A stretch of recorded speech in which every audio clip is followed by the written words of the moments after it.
까지 우리 로마서 강의를 통해서 세상에 있는 사람들, 자연인은 하나님 앞에서 죄인이다.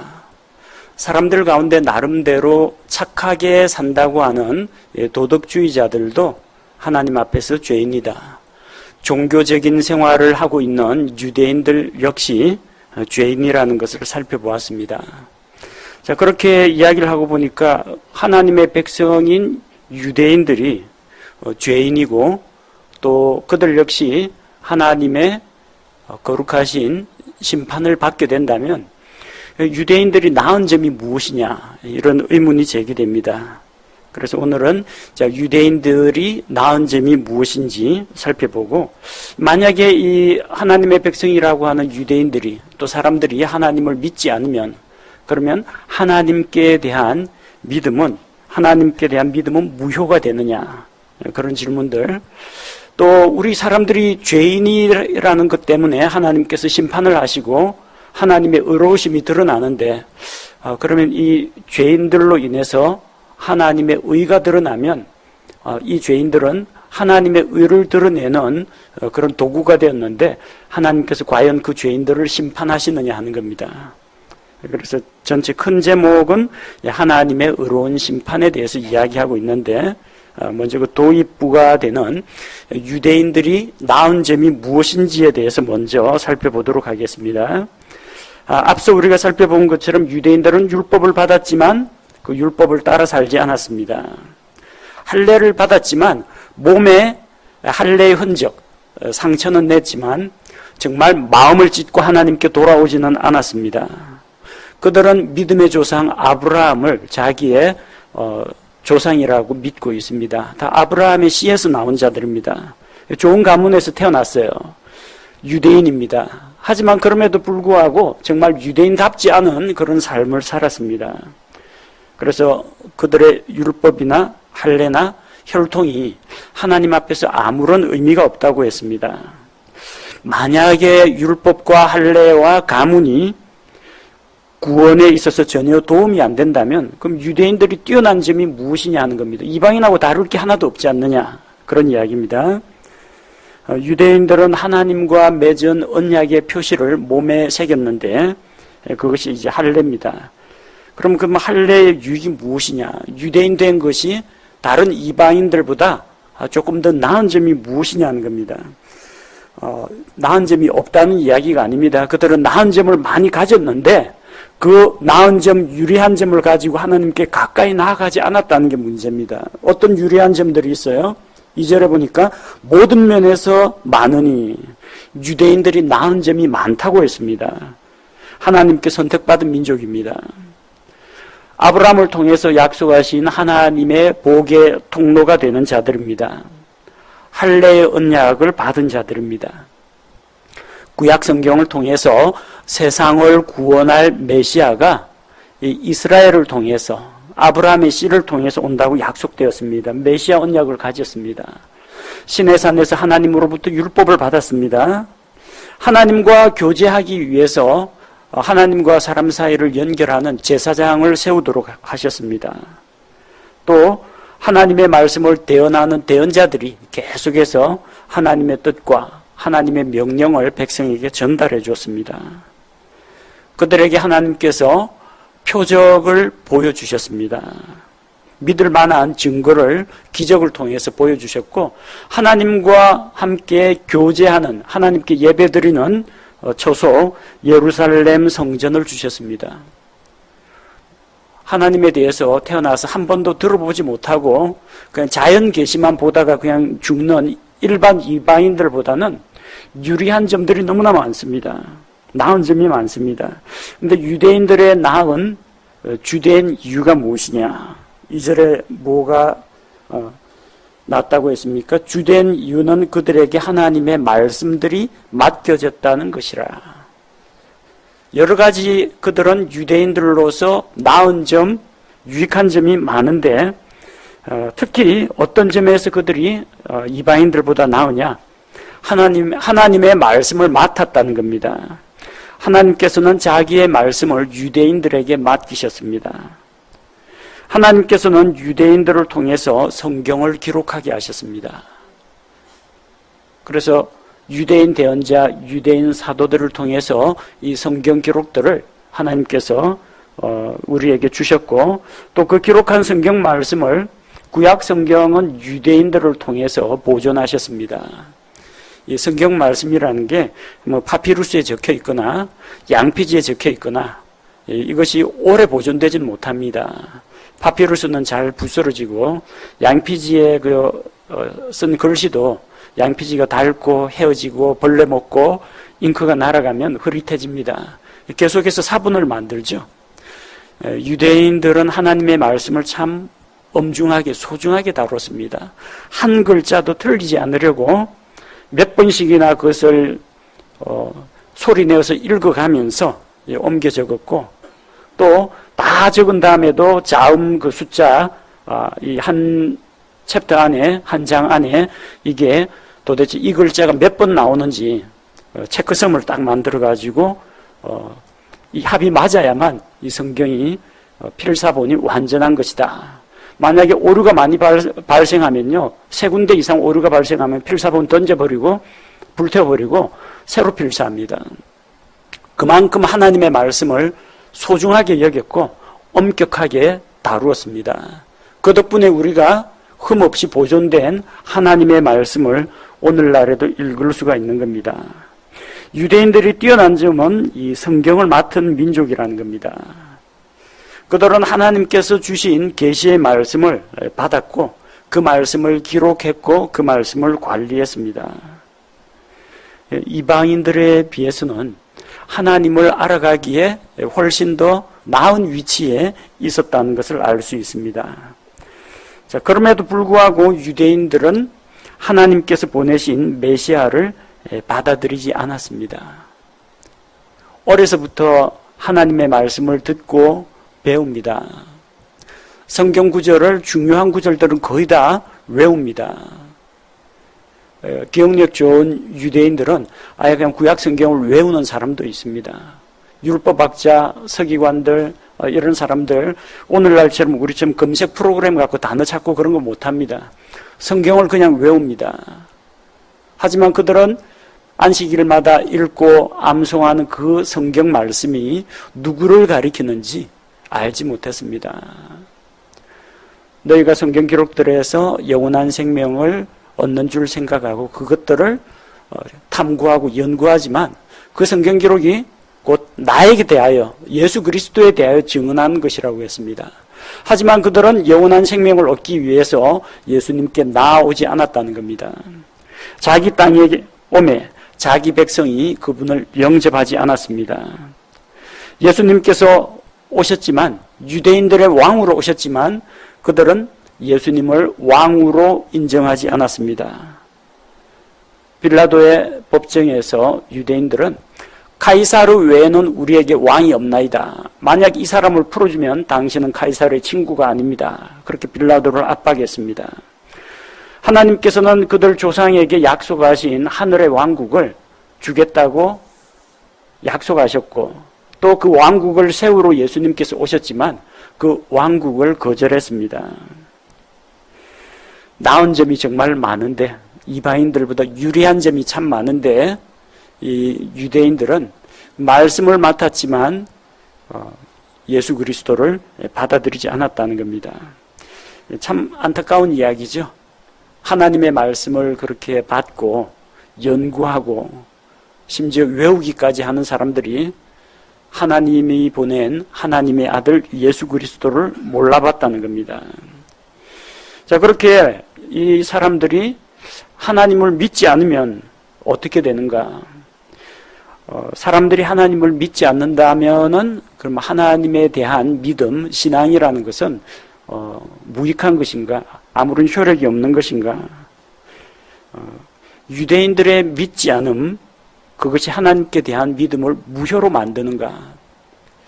이방인들은 그렇다고 치고 하나님의 백성이라고 하는 유대인들조차도 하나님 안 믿는 사람들이 많습니다. 그 당시에도 바울이 기도했던 게 자기 민족의 구원을 위해서 기도할 정도로 메시아를 거부했습니다. 지금도 마찬가지입니다. 유명한 유대인들 보십시오. 칼 마르크스 공산주의 사상의 시조죠. 그 다음에 지그문트 프로이트, 인본주의 심리학의 대가입니다. 꿈이나 이런 거, 상징 같은 걸 해석해서 사람의 심리를 연구하고 사람을 어떻게 조작 가능한 그런 대상으로 파악했습니다. 그리고 천체 물리학자 아인슈타인, 다 유대인이고 다 불신자들, 무신론자들입니다. 아니 어떻게 하나님의 백성이 유대인이 하나님을 부인하고 무신론자가 될 수가 있느냐? 그럼 유대인들, 하나님의 백성이란 유대인들도 자기 하나님을 안 믿는데 이 하나님을 믿는 게 어리석은 거 아니냐, 그 이야기입니다. 하지만 사람들이 믿거나 말거나 그것은 하나님께 아무런 영향을 미치지 못합니다. 왜냐하면 사람들의 믿음은, 사람들의 신앙이 하나님을 만들어낸 게 아닙니다. 이방 종교는 사람들이 만들어냈습니다. 하늘을 날고자 하는 그런 소망, 그런 걸 가진 사람들이 독수리를 어떤 신으로 모시고 섬겼고, 천년이 지나도 변함이 없는 저 태양이나 바다, 이것이 영원할 거라고 생각하고 사람들은 태양신이나 용왕을, 바다의 신 포세이돈 이런 것들을 섬겼습니다. 사람이 만든 그 신들은 사람의 머릿속에서 창안된 사람이 창안해낸 것들입니다. 그래서 만약에 사람이 그 존재 자체를 부정하면은, 사람들이 이제 더 이상 숭배하지 않으면은 그건 아무런 의미가 없어지는 겁니다. 그러나 하나님은 사람들이 있기 전에, 사람들이 종교를 만들기 전에, 그 사람들이 지구상에 존재하기 이전에, 그 이전부터 하나님께서 계셨습니다. 사람들의 신앙이 이방신들을 만들어냈지만, 하나님은 하나님께서 먼저 존재하고 계시고 자신의 영광과 능력을 사람들에게 보여주셨고, 그를 통해서 사람들이 믿게 된 겁니다. 사람들이 믿느냐 안 믿느냐, 유대인들이 믿느냐 안 믿느냐, 이것은 하나님께 대한 믿음을 무효로 만들지 못한다는 겁니다. 선생님이 이번 돌아오는 월요일에 쪽지 시험을 본다 선포했습니다. 학생들 가운데 누가 지난번에 중간고사 봤는데 뭔 시험, 농담이시겠지. 그 반에 선생님 아들도 있습니다. 다 안 믿어요. 월요일 시험 본다는 것을 안 믿습니다. 그 학생들도 안 믿고 그 반에 있는 학생으로 있는 그 선생님 아들도 안 믿습니다. 그럼 시험 안 보느냐? 시험 봅니다. 학생들이 시험 안 볼 거야 라고 생각하거나 말거나 그거하고는 관계없습니다. 선생님 시험 봐 하면 시험 보는 겁니다. 준비한 자는 좋은 성적을 얻을 것이고, 설마 시험을 보겠어 하고 의심하고 준비 안 한 자는 시험 답안 제대로 작성하지 못하게 되겠죠. 우리가 하나님이 있다고 생각해서 하나님이 있다가 우리가 하나님 없다고 생각하면 하나님이 사라지느냐? 그런 게 아니라는 겁니다. 우리의 생각이나 우리의 믿음하고는 관계없이 하나님은 먼저 존재하십니다. 그래서 4절에 그런 사람들의 질문에 대해서 그들의 믿지 아니함이, 유대인들이 하나님을 안 믿는다, 하나님의 백성이란 유대인들도 안 믿는데 하나님에 대한 믿음은 무효냐? 4절에 결코 그럴 수 없느니라. 결코 그럴 수 없다고 했습니다. 영어에 보니까 God forbid라고 되어 있죠. 하나님께서 금지하시리로다. 결코 그런 일은 일어날 수 없습니다. 왜 일어날 수 없느냐? 사람은 거짓되지만 하나님은 진실하시기 때문입니다. 사람은 다 거짓말쟁이라 할지어다. 참으로 하나님은 진실하시되 사람은 다 거짓말쟁이라. 사람은 거짓된 존재입니다. 에덴 동산에서 거짓의 아비인 마귀에게 속아 넘어간 사람들은 다른 사람들을 속이기를 좋아합니다. 속는 건 기분 나쁘지만 자기가 속이는 것은 통쾌합니다. 속이는 것을 통해서 이득을 얻을 수 있다면, 사기, 그러면 사람들은 속이는 일을 택합니다. 사람은 그렇게 거짓되지만 하나님은 거짓말하지 못하는 분입니다. 진실하신 분입니다. 디모데후서 2장 13절에 우리가 믿지 아니하여도 그분은 항상 신실하시니 자신을 부인할 수 없느니라. 우리가 믿거나 말거나 그분은 언제나 신실하다는 겁니다. 하나님께서 아브라함에게 아들을 주겠다고 약속하셨습니다. 그가 75세에 가나안 땅에 들어왔을 때에도 아들이 없었습니다. 99세까지 아들이 없었습니다. 근데 하나님은 분명히 아들을 주겠다고 말씀하셨습니다. 아브라함이 속으로 웃었습니다. 내 몸이 이렇게 늙었고 사라는 월경이 끊어졌는데 어떻게 이 늙은 몸에서 마른 고목나무 같은 몸에서 아이가 나오겠느냐. 아브라함이 하나님의 말씀을 듣고 웃었다고 해서 하나님의 약속이 폐해지는 것은 아닙니다. 또 하나님께서 말씀하실 때 장막문 옆에서 사라가 엿들었습니다. 내년 이맘때 내가 내게 다시 돌아올 텐데 그때 사라에게 아들이 있을 것이라고 했습니다. 사라도 웃었습니다. 근데 사라가 믿지 못하고 웃었다고 해서 하나님의 약속이 무효가 되는 건 아닙니다. 하나님은 언제나 신실하십니다. 우리가 하나님의 약속을 믿거나 말거나 우리가 하나님의 존재를 믿거나 믿지 않거나 관계없이 하나님은 언제나 존재하시고 하나님은 언제나 진실하시고 그분 자신께서 하신 약속을 지키신다는 겁니다. 주께서는 진실하시고 의로우신 분이십니다. 시편 51편 4절 말씀을 보면 내가 오직 주께만 죄를 짓고 주의 눈앞에서 이 악을 행하였사오니 이로써 주께서 말씀하실 때에 의롭게 되시고 판단하실 때에 깨끗하시리이다.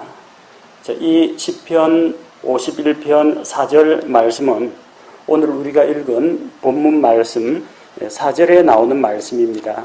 이로써 주께서 주의 말씀하신 것에서 의롭게 되시고 판단받으실 때에 이기시리이다 함과 같으니라.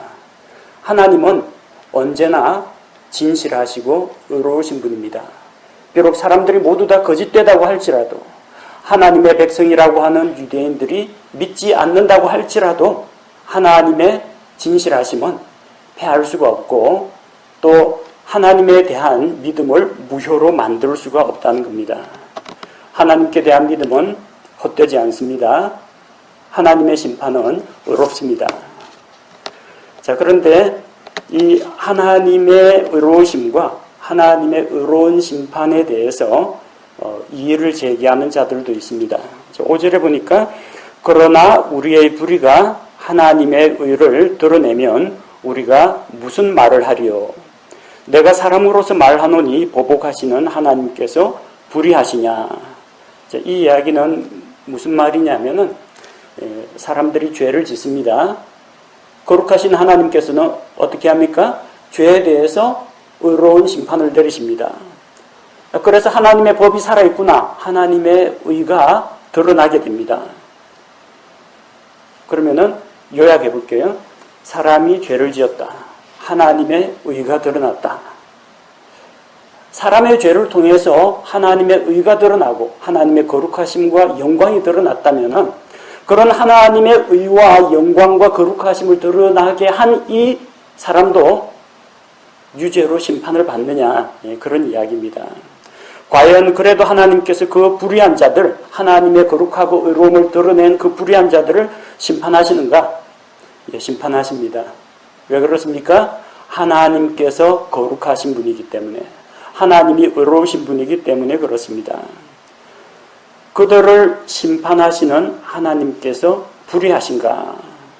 죄인이 하나님의 의로우심을 드러냈다고 하면은 그런 죄인들을 심판하시는 하나님은 과연 의로우신가 불의하신가? 그 이야기입니다. 자, 사람들은 말하기를 우리의 불의가 하나님의 의를 드러내었으면 우리가 무슨 말을 하겠느냐? 보복하시는 하나님께서 불의하시냐? 결코 그럴 수 없다. 뭐가 그럴 수 없다는 거예요? 하나님께서 불의하시냐? 결코 그럴 수 없다. 하나님은 불의하시지 않다는 이야기입니다. God forbid. 하나님께서는 언제나 의로우시다는 겁니다. 만약 하나님께서 불의하신 분이라면 어떻게 온 세상을 통치하시고 세상을 심판하실 수 있겠느냐 하는 겁니다. 우리가 생각해야 할 것은 사람의 죄가 하나님의 의로우심을 드러낸 것이지 사람의 죄가 하나님을 의로운 분으로 만들어준 것은 아니라는 겁니다. 죄인들이 죄를 짓거나 죄를 짓지 않거나 하나님은 본래부터 거룩하고 의로우신 분입니다. 아니 사람들이 이 지구상에 존재하기 전 하나님께서 세상을 창조하시기 이전부터 하나님 그분은 거룩하고 의로우신 분이라는 겁니다. 그런데 사람들은 이런 하나님에 대해서 반문을 제기합니다. 7절에 보니까 만일 나의 거짓말을 통해서 하나님의 진리가 더욱 풍성하게 되어 그분이 영광을 얻게 되었다면 어찌하여 내가 여전히 또한 죄인으로 또 심판을 받으려. 내 거짓말로 하나님의 진리가 드러났다면 난 무엇을 했습니까? 나의 거짓된 모습을 통해서 하나님의 진실하심을 드러냈습니다. 자, 그렇게 되면 나로 인해서 그분이 영광을 얻게 되었잖아요. 그러면 내가 여전히 또한 죄인처럼 심판을 받겠느냐 하는 것입니다. 이 말은 사도 바울의 주장이 아닙니다. 사도 바울의 주장도 아니고 하나님께서 하신 말씀도 아니고 반론하는 자들이 이런 주장을 펼친다는 겁니다. 8절에 이어지는 내용이죠. 차라리 우리가 중상모략을 당하듯이 또 어떤 자들이 우리가 이런 말을 한다고 주장하듯이 선을 이루기 위해 우리가 악을 행하자 하지 아니하겠느냐. 괄호를 빼고 읽어볼게요.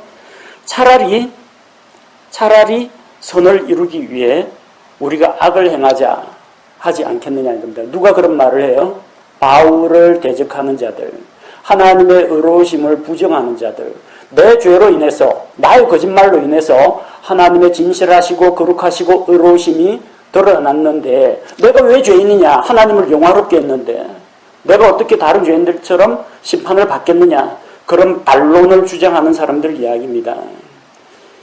그들의 논리는 내 죄 덕분에 하나님의 공의와 은혜가 드러났으니까 내가 어찌 죄인처럼 심판을 받겠느냐. 말하자면 내 죄가 하나님을 영화롭게 했다라는 이런 궤변을 늘어놓는 겁니다. 그래서 그런 자들이 결국 어떤 이야기를 하느냐. 그렇다면 선을 이루기 위해서 선에 해당하는 것이 무엇입니까? 하나님의 공의, 거룩하심, 은혜를 드러내는 거죠. 악을 행하지 하지 않겠느냐. 그럼 하나님께 영광 돌리려면 하나님이 거룩한 재판관, 의로우신 심판자, 그런 진리의 하나님이라는 걸 드러내려면 우리가 죄를 짓고 거짓을 행하고 이렇게 해야 되지 않겠느냐. 그런 역설을 펼치는 자들이 있다는 겁니다. 이건 마치 그 형식적인 기능주의 이론의 입장하고 비슷합니다. 그들 논리에 의하면은 도둑질은 또 도둑질을 위시한 다른 이 세상에 있는 모든 범죄는 필요악이라고 합니다. 필요악이라는 말 들어보셨죠?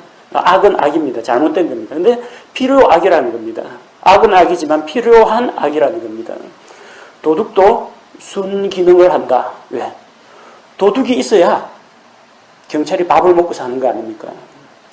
도둑이 있어야 검사가 그 사람을 기소해서 법정에 세우고 또 재판관도 할 일거리가 생기지 않습니까? 또 도둑을 변호하는 변호사도 필요하게 되지 않습니까? 도둑 덕분에 경찰도 먹고 살고 검사도 월급 받고 살고 판사도 할 일거리 일자리를 찾고 변호사도 수입을 얻게 되고, 그러니까 도둑의 이 나쁜 도둑질이라는 게 나쁘다는 건 알지만 그 도둑 덕분에 이 사회가 돌아가고 순기능을 한다. 그런 억제를 부리는 사람들이 있다는 겁니다. 그런데 생각해 보십시오. 도둑이 있음으로 인해서 검사, 판사, 변호사, 사법체계 이런 것들이 갖춰졌느냐. 도둑이 도둑질을 하건 하지 않건 대한민국의 법은 존재합니다. 사람들 눈에 보이지 않지만 법은 항상 존재해 왔습니다. 사회적인 규약이고 국가의 통치체계이고 약속입니다. 근데 그 법이 언제 빛을 발하고 드러내느냐? 사람들이 죄를 지을 때 그 법의 진가가 드러난다는 겁니다. 그래서 죄인이, 아주 극악무도한 죄인이 사법부의 재판을 받아서 처벌을 받게 되면 사람들이 대한민국의 공법이, 대한민국의 정의가 살아있구나, 판사의 양심이 살아있구나, 그제서야 그렇게 말하게 된다는 겁니다. 그럼 옛날에는 대한민국의 도둑이 죄를 안 지으면은, 도둑질을 안 하면 대한민국은 법도 없는 나라입니까? 대한민국의 판사는 도둑이 있음으로 인해서 선한 양심을 갖게 된 사람입니까? 그건 아니라는 겁니다. 도둑 이전에 법이 먼저 있었습니다. 그 법은 지키라고 있는 겁니다. 근데 그런 걸 어기는 사람들이 있으니까 그걸 잡아들여다가 처벌하는 그런 사법 체계가 필요한 것입니다. 나의 죄 때문에 하나님의 의로운 심판이 드러나고, 나의 거짓말 때문에 하나님의 진실하심이 더 드러났다면 나는 죄를 통해서 하나님께 영광을 돌리게 되었다. 억지 논리입니다. 내가 하나님을 영화롭게 했는데 죄를 통해서 하나님이 영광을 받으신다. 이런 것은 잘못된 논리라는 겁니다. 심지어 그런 주장을 펼치자면 어떤 사람들은 가룟 유다야말로 예수님을 배반하여 팔아넘긴 가룟 유다야말로 인류 구속의 1등 공신이라고 주장합니다. 왜? 가룟 유다가 예수님을 배반하여 팔지 않았더라면 예수님이 십자가에서 피 흘려 죽지 않았을 것이기 때문에 가룟 유다의 힘이, 가룟 유다의 그 배반이라는 그 죄가 반드시 필요했다라고 주장합니다. 근데 여러분, 과연 가룟 유다가 예수님을 위해서 혹은 인류 구속 사역을 위해서 그런 일을 했습니까? 가룟 유다는 예수님의 재정을 맡은 자로서 돈가방에서 돈을 훔쳐가는 도둑이었습니다. 그는 예수님을 따라다니면서 이 세상에 속한 이 세상 왕국을 기대했습니다. 예수님께서 초자연적인 기적을 베풀어서 로마 제국을 다 물리치고 이스라엘 민족에게 독립, 해방을 가져오고, 그분이 이 땅에 지상왕국, 유대왕국을 최강대국으로 세우면 자기도 12제자 중에 한 명으로서 그 왕국에서 한 자리 할 수 있겠다 생각을 했던 사람입니다. 근데 보니까 아무리 봐도 예수님이 로마를 적대시 하는 것을 보지를 못했습니다. 세금도 바쳐라, 그리고 위에 있는 권위에 복종하라고 하고, 밀란을 일으킬 만한, 역모를 일으킬 만한 그런 활동은 하지 않으시고, 오로지 하나님의 진리의 말씀을 선포하고 죄인들을 불러서 회개시키는 이런 사역만 하는 겁니다. 가룟 유다가 실망했습니다. 이 사람 따라다니봤자 얻는 것은 없겠다. 그래서 대제사장과 서로 밀약을 맺고 예수님을 은 30개를 받고 팔아 넘겼던 것입니다. 가룟 유다가 예수님의 사역을 도와주기 위해서, 하나님의 인류 구속 사역을 완성하기 위해서 이 한 몸 기꺼이 죄인이 되어서 그 길에 동참하리라, 그런 식으로 예수님을 배반하지는 않았다는 것입니다. 사람들은 자기가 짓는 그런 죄에 대해서 변명하고 합리화하는 그런 경향이 있습니다. 내 부모가 나를 이렇게 만들었다. 척박하고 열악한 환경이 나를 이런 죄인으로 만들었다. 이 사회가, 억압적이고 분노케 하는 사회가 나로 하여금 그렇게 만들었다. 내가 이런 죄를 지음으로 말미암아 오히려 사회의 경종을 울리고 내 덕분에 경찰도 먹고 살고 판사, 검사도 먹고 살고 내가 뭔가 기여를 하고 있다. 이런 궤변, 억지 주장을 펼치는 자들이 있지만 하나님은 그런 자들의 어리석은 입을 막으십니다. 그런 자들에 대해서 하나님께서 심판을 하시느냐? 네, 심판을 합니다. 하나님께서 불의하시냐? 아닙니다. 하나님은 항상 의로우십니다. 그 사람이 죄를 짓거나 죄를 짓지 않거나 하나님은 언제나 한결같이 의로우십니다. 그들의 죄로 인해서 하나님의 진실하심과 의로우심이 드러난 것이지, 더 빛을 발한 것이지, 그들의 죄로 인해서 하나님이 거룩하지 않다가 거룩하게 됐다거나 불의하다가 하나님이 그들 덕분에 의롭게 되었다, 그런 것은 아니라는 겁니다. 하나님은 의로우시기 때문에 불의한 자를 심판하십니다. 그분의 심판 앞에서 죄인들이 아무리 자기 변명을 늘어놓아도 통하지 않습니다. 생각해보면 유대인들은 이방인들에 비해서 참 좋은 조건, 유리한 환경을 가지고 있었습니다. 그들은 하나님의 말씀을 받았습니다. 율법의 말씀을 받았습니다. 하나님의 말씀을 기록하고 또 보존한 사람들이 유대민족입니다. 그들은 좋은 조상을 두었습니다. 믿음의 조상 아브라함을 통해서 하나님의 약속의 백성이 되었습니다. 하나님께서 제사장을 통해서 죄인들을 부르시고 대언자들을 통해서 그들을 불러 모으셨습니다. 그들에게는 메시아 언약이 있었고 또 하나님께서 그들의 왕국을 세워주시겠다는 언약도 있었습니다. 하나님의 백성이라는 증거로 몸에 할례를 받았습니다. 온갖 좋은 조건을 다 갖추었지만 그들은 성경 말씀이 증거하는 예수 그리스도를 알아보지 못하고 그분을 이방인들의 손에 넘겨주어 죽게 했습니다.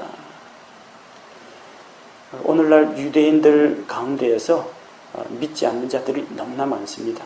어려서부터 율법의 말씀으로 그들은 가르침을 받습니다. 글자 배울 때 성경 말씀으로 글자를 깨우칩니다. 자라면서 성경 말씀을 배우고 자라면서 안식일마다 성경 말씀을 읽고 또 선포하고 심지어 암송까지 하면서 그 약속의 메시아 예수님을 그들은 받아들이지 않았습니다. 그래서 환경 탓, 조상 탓 하지 말아야 됩니다. 유대인들은 이방인들보다 더 나은 조건을 가졌지만 하나님을 믿지 않습니다.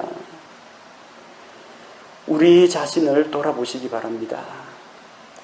내 주변의 환경이 나를 만들어주는 게 아닙니다. 우리는 가장 전통적이고 보수적인 성서 침례 교회 다닙니다. 좋은 환경입니다. 하지만 내가 어떤 교단이나 교회에 소속되어 있다고 해서 그것으로 인해서 하나님 앞에 의롭다고 인정받지를 못합니다. 우리 교회는 하나님께서 영감을 통해 주신 말씀이 흠없이 보존된 바른 성경을 사용하고 그 성경 말씀을 통해서 말씀을 배우고 있습니다. 다른 교회보다 신앙생활하고 영적 성장하기에 참 좋은 환경입니다. 그러나 그것이 나의 자랑거리가 될 수는 없습니다. 좋은 성경 가지고 있으면 뭐합니까? 그 말씀대로 살지 않으면 아무 소용이 없습니다. 유대인들이 하나님의 말씀을 받은 민족이지만 그 율법의 말씀을 따라 살지 않기 때문에 그들에게 율례고 할법이고 할례고 조상들이고 다 무효가 되었습니다. 아무 의미가 없습니다. 율법을 알지만 율법을 지키지 않습니다. 몸의 할례는 받았는데 마음에는 할례를 받지 못했습니다. 좋은 조상은 두었는데 아브라함의 믿음을 따라 살지 않습니다. 그럼 아무 의미가 없다는 겁니다. 우리 집안이 대대로 3대째 기독교 집안입니다. 그런 자랑을 하는 사람도 있습니다. 아버지가 목사고 우리 삼촌들이 장로들이고 가문 내역을 자랑하는 사람이 있습니다. 좋은 환경이죠. 어려서부터 복음을 듣고 말씀으로 양육받기에 좋은 환경입니다. 그런데 당신은 어떠합니까?